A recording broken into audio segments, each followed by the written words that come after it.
Hello friends, तो आप सब कैसे हो। और आज मैं आपके लिए एक्सप्लेन करने जा रहा हूँ black panther Wakanda forever movie को, जो कि अभी काफ़ी हाइप में चल रही है क्योंकि पिछले साल ही इस मूवी के कैरेक्टर ब्लैक पैंथर की रियल में ही मौत हो गई थी। अब देखने वाली बात यह है कि बिना मेन कैरेक्टर के डायरेक्टर ने इस मूवी को क्या मोड़ दिया होगा। तो चलो कहानी शुरू करते हैं। फिल्म की शुरुआत में हमें शूरी यानी कि ब्लैक पैंथर की बहन को दिखाया जाता है, जो कि एआई की मदद से अपने भाई टिचाला यानी कि ब्लैक पैंथर के लिए क्योर ढूंढने की कोशिश कर रही है, क्योंकि ब्लैक पैंथर बहुत बीमार है और इसका क्योर ना मिलने के कारण आखिरकार ब्लैक पैंथर की मौत हो जाती है, जो कि पूरे वकांडा के लिए बहुत ही शॉकिंग बात थी। अब मूवी यहाँ से 1 साल बाद शिफ्ट होती है, जहाँ पर शूरी आज भी अपने भाई के गम से नहीं उभर पा रही होती है। जहाँ अभी भी वकांडा ब्लैक पैंथर के गम से उभर ही रही होती है कि तभी वहाँ पर यूएस की आर्मी वकांडियन शिप पर हमला कर देते हैं, वहां से वाइब्रेनियम चुराने के लिए, क्योंकि ब्लैक पैंथर के मरने के बाद सबको यह लग रहा था कि वकांडा अब किसी काम का नहीं रहा। इसलिए जब वाइब्रेनियम की बात वकांडा और ब्लैक पैंथर की मां युमांडा यूएसए की गवर्नमेंट के सामने रखती है तो वह कहती है कि यह बात ठीक नहीं है जवाब में, और गवर्नमेंट उसे यहाँ पर कहती है कि ब्लैक पैंथर के मरने के बाद वकांडा वाइब्रेनियम को रखने के काबिल नहीं है। साथ में हमें यह भी पता चलता है कि यह जो वाइब्रेनियम धातु है पृथ्वी पर मेट्रोइड के द्वारा 2 भागों में गिरी थी, एक तो वकांडा में और दूसरे अटलांटिक ओशन में गिरा था, और यहीं पर यूएसए ने अपनी आर्मी के एक टुकड़े को अटलांटिक ओशन में भेज दिया है वाइब्रेनियम के टुकड़े को लाने के लिए। अब हमें यहाँ पर यूएसए आर्मी को दिखाया जाता है जो कि समुद्र के नीचे वाइब्रेनियम को लेने जा रहे थे। तब वो देखते हैं कि ये वाइब्रेनियम का टुकड़ा समुद्र में रहने वाले टल्कन जनजाति के राजा नमोर के पास है। नमोर वाइब्रेनियम के टुकड़े को यूएसए गवर्नमेंट को देने से मना कर देता है।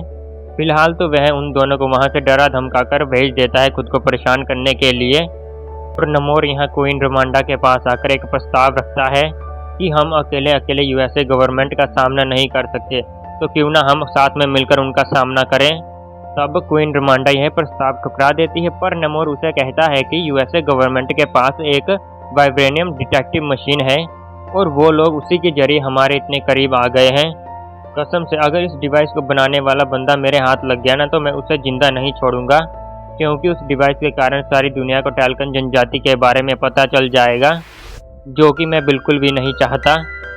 और दूसरी ओर सूरी अपने भाई के गम से उभरने के लिए खुद को ज़्यादातर बिजी रखने लगती है, और इसी सिलसिले में अपनी एक दोस्त आयरन हार्ट से मिलने के लिए जाती है, जहाँ पर सूरी को यह पता चलता है कि वो डिवाइस असल में आयरन हार्ट ने ही बनाई थी, जिसे कि इसके टीचर ने इसे बिना पूछे वो डिवाइस यूएसए गवर्नमेंट को दे दी थी। और ये दोनों बातें कर ही रही होती हैं कि तभी यहाँ यूएसए गवर्नमेंट की आर्मी और नमोर की सेना यहाँ पर इत्तेफाक से ही पहुँच जाती है वाइब्रेनियम डिटेक्टिव के सिलसिले में। ये देखकर सूरी और आयरन हार्ट दोनों यहाँ से भागने लगते हैं।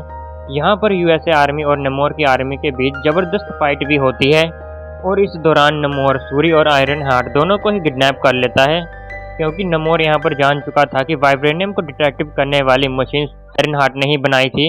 लेकिन जब इधर क्वीन रमांडा को अपनी बेटी के किडनैपिंग की बात पता चलती है तो वह अपनी बेटी यानी कि शूरी को बचाने के लिए नाकिया यानी कि ब्लैक पैंथर की पत्नी और अपने आदमियों को भेज देती है। वहीं इधर शूरी नमोर से पूछती है कि आखिर तुम पानी में कब से और कैसे रह रहे हो, जिसे सुनकर नमोर अब अपना इतिहास शूरी को बताना शुरू कर देता है कि टल्कन प्रजाति पहले जमीन पर ही रहा करती थी, कि तभी स्पेनिश वालों ने इन पर हमला करके इन्हें अपना गुलाम बना लिया और इन पर हुकूमत करने लगे। तभी इन सबसे परेशान होकर टल्कन प्रजाति ने अपने ईश्वर से सहायता मांगी। तभी इनके ईश्वर ने इन्हें एक चमकीला फूल दिया, जिसे खाते ही इनकी मौत हो गई, और फिर इन सब का पूर्ण जन्म हुआ, जिस कारण इनके बॉडी में भी बदलाव हुआ और ये लोग जलीय जीव की तरह पानी में रहने लगे। पर जब ये सारी चीज़ें हो रही थी कि जब उन्होंने धरती पर वो चमकीला फूल खाया तब उनकी रानी प्रेग्नेंट थी और उन्होंने पूर्ण जन्म के बाद नमोर को जन्म दिया। इसलिए पूरी टल्कन प्रजाति में जो कि नमोर ही है, जो कि उभयचर है, यानी कि वह पानी और धरती दोनों में ही आसानी से सर्वाइव कर सकता है, और तभी से यह धरती के जालिम लोगों से दूर अटलांटिक ओशन में रहने लगे। और यहीं पर अपनी कहानी सुनाने के बाद नमोर सूरी को अपनी तरफ से एक शांति का प्रतीक के तौर पर एक ब्रेसलेट देता है, कि नमोर की अभी वकांडा से युद्ध करने की इच्छा नहीं थी।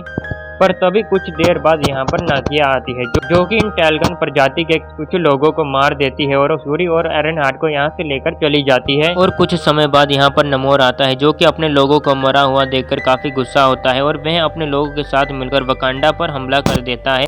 और ये फाइट बहुत ही अग्रेसिव होती है। नमोर यहाँ पर वकांडा की क्वीन रमांडा की भी हत्या कर देता है और वह सूरी को धमकी देता है कि कुछ देर बाद वो वापस से दोबारा आएगा और वह बचे कुछ वकांडा पूरा का नामो निशान ही मिटा देगा। क्योंकि शूरी यहाँ पर अभी अपने भाई के मौत से उभर ही रही होती है कि वह अपनी माँ की मौत को देखकर यहाँ पर पूरा टूट जाती है।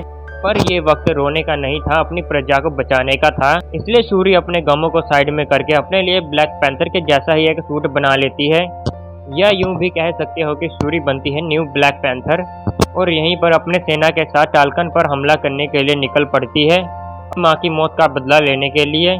जहाँ पर जो कि शूरी को नमो ने अपनी कमजोरी पहले ही बता दी थी कि टाल्कन्स पानी के बिना कमजोर हैं। शूरी अपनी पूरी टीम को उसी के अकॉर्डिंग इंस्ट्रक्ट करती है। जहाँ शूरी खुद नमोर का ध्यान भटकाकर अपने पीछे लाती है, तभी उसके साथी टाल्कन्स को पानी से ऊपर ला कर मार देते हैं और इधर शूरी नमोर को ड्रायर से सूखा करके अपने जहाज में कैद कर लेती है। पर यहाँ पर नमोर भी कुछ कम थोड़े था, उसने वाइब्रेनियम के कुछ टुकड़े अपने पीछे छुपा रखे थे, जिसकी मदद से यह पूरे शिप में ही धमाका करवा देता है। तब शिप यहाँ पर ब्लास्ट होकर अनबैलेंस होकर एक आइलैंड से जाकर टकराती है। अब आइलैंड में उतरकर शूरी वर्सेस नमोर की फेस टू फेस और एक जबरदस्त फाइट होती है, जिसमें एट लास्ट शूरी नमोर को हराकर गिरा देती है। और यहाँ पर मौका होता है जब शूरी नमोर को मारकर अपनी माँ की मौत का बदला ले सके। तभी शूरी यहाँ पर रुक जाती है, जो कि नमोर को जीवन दान देकर कहती है कि तुम तो पहले से ही शांति चाहते थे, क्योंकि गलती से चीजें हमारी तरफ से पहले बिगड़ी थी, जिस कारण मैं तुम्हें आज छोड़ रही हूँ, लेकिन बदले में तुम फ्यूचर में वकांडा पर हमला करने के बारे में सोचना भी मत। जिस पर नमोर तैयार हो जाता है और अपने घर वापस आ जाता है, जिस पर नमोर की बहन उसे बोलती है कि तुमने ऐसा डील क्यों किया, तुम इतनी जल्दी हार कैसे मान सकते हो भाई। तब नमोर उसे कहता है कि तुम परेशान मत हो बहना, मैंने कुछ सोच समझ कर ही यह प्रस्ताव एक्सेप्ट किया है। वहीं फिल्म के आखिर में हमें मिड क्रेडिट सीन दिखाया जाता है, जिसमें हम व्यूअर्स को बताया जाता है कि दरअसल टिचाला का एक बेटा भी है, जिसे कि नाकिया ने पूरी दुनिया से छिपा कर रखा है और टिचाला ने इसका नाम टिचाला ही रखा है, क्योंकि टिचाला को पता था कि वह मरने वाला है। इसलिए उसने नाकिया को कहा था कि उसे अपने बच्चे को पूरी दुनिया से छिपा कर रखना होगा, ताकि बचपन से ही राजा बनने के प्रेशर के कारण उसका बचपन खराब ना हो जाए। और अब हम यहाँ पर कह सकते हैं कि फ्यूचर में हमें ब्लैक पैंथर की मूवी में टिचाला का बेटा ही ब्लैक पैंथर के रूप में दिखाई देगा। और इसी के साथ ये मूवी यहाँ पर ख़त्म हो जाती है। अगर आपको इस मूवी का एक्सप्लेनेशन पसंद आए हो तो वीडियो को लाइक और चैनल को सब्सक्राइब जरूर करें। Thanks for watching.